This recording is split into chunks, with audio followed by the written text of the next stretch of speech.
Сәлем достар, сіздермен бірге Аружан. Бүгін сіздермен чак-чак дайындаймыз. 2 жұмыртқаны жарып, тұз қосып, жақсылап араластырамыз.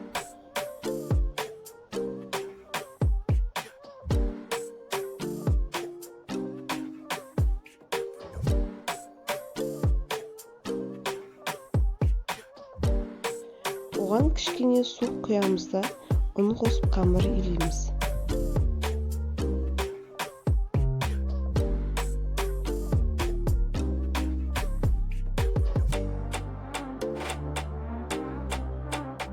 Дайын қамырымызды 30 минутқа пакетке орап демалдырамыз.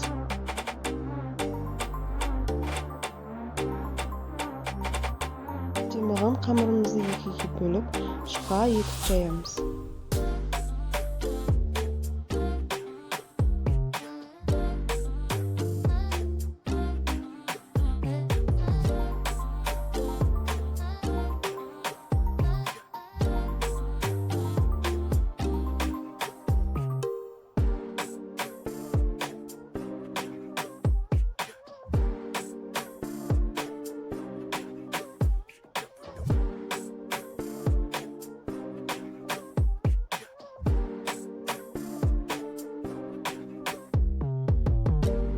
Жайылған қамырды видеодағыдай кесіп алсаңыздар болады.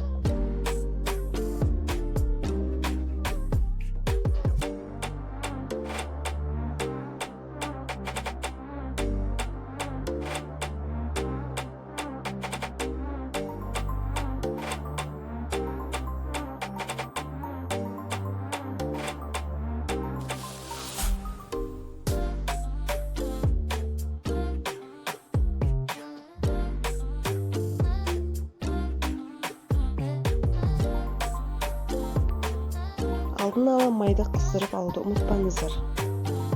Қызған майға чак-чактарымызды екі беті қызарғанша қуырып аламыз.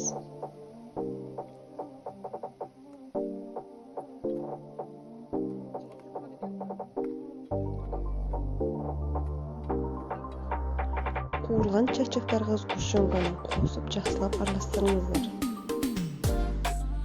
Осымен біздің чак-чактар дайын. Бетіне сахарная пудра сепсеңіздер болады. Сіздермен болған Аружан. Каналға тіркелуді ұмытпаңыздар. Алда тағы көп рецепттермен бөлісетін боламын.